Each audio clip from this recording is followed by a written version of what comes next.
John Lydon, also known as Johnny Rotten, you voted for President Trump because you have the right to do that. You're a resident in LA. What is so appealing about President Trump, which lots of people over here find confusing? Well, look, I'm working-class English, right? It makes complete sense to me to vote for a person who actually talks about my kind of people. Now, the media in America, all of it, it's liberal-minded, it proclaims to be, but it's only really basically liberal with the truth. They toe the line of the Democrat Party by assumption that they know what's best, yet they don't know nothing about, say, blue-collar workers, Latinos, African Americans, in or outside of large cities. It's assume the position is the Democrat Party attitude. Now, Trump, he's not a politician. He's never claimed to be. How unusually, exceptionally wonderful is that for people like me? Working class people, we're bored with your intellectual left-wing ideas. We can't take much more of you. You talk twaddle. Everything you do, you just miss the point of who the general population are. But John Lydon, I was just going to say, what about his rudeness? What about his obnoxiousness? Nothing for these people. Nothing. And this is why they now support him so loyally, because he's the only hope. Now, you could call him a narcissist, you could call him nasty, he could be many different things, this fella. But he's the only hope, because the system, as usual, is a SH system. All right, John, let me jump in. What's it like for you? You're in Los Angeles, which is obviously a very liberal city and a very liberal state. What is it like being you with these views surrounded by wokies? Well, it's hell on earth, let me tell you, right?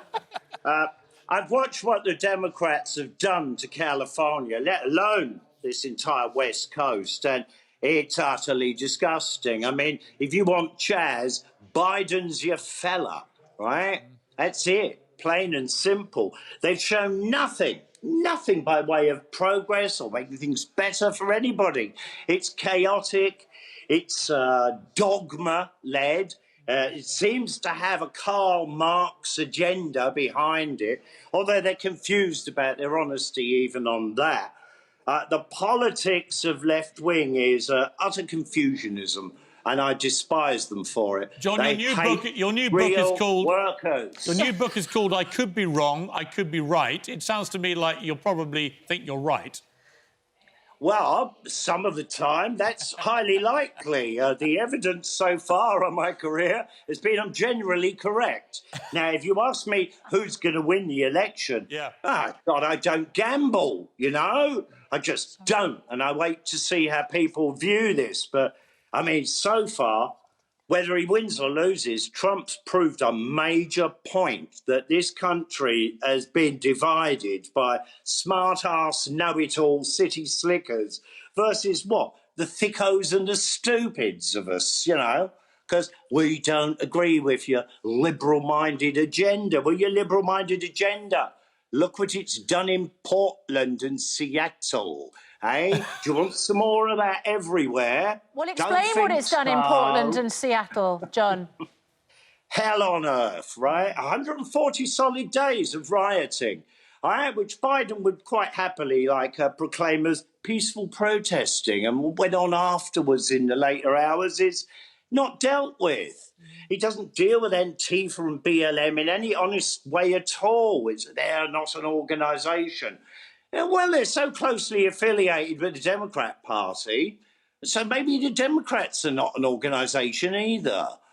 I'm puzzled by the nonsense of it. It's just completely destructive. John, in all the time you've lived in this Biden nonsense, right? This absolutely appalling statement of you're not black if you don't vote for him.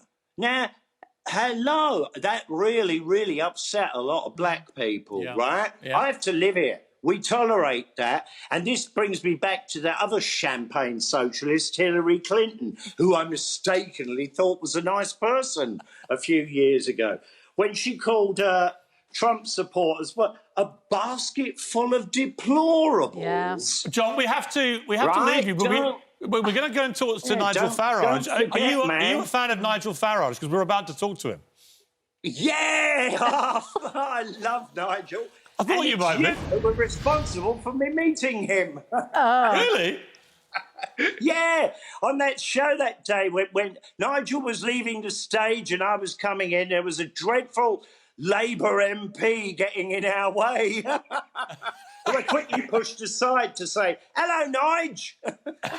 John Lydon, fantastic talking to you. That's certainly woken everybody up. It Really certainly appreciate has. it. I love the Rise fact- with you, and your enemies always be behind you. May they scatter, flatter, batter, and shatter. The title of John's book, I Could Be Right, I could be wrong, I could be right, could sum up the American election. That may quite already be frankly. the interview of the morning, but Nigel Farage, a lot of competition there. Very interesting to hear John Lydon, though, because he's a very smart guy. I've known him a long time, and he articulated there, I thought very powerfully, the appeal of Donald Trump, actually, to a lot of people, and the lack of appeal of somebody like Joe Biden, which may be why this election is on its knife edge.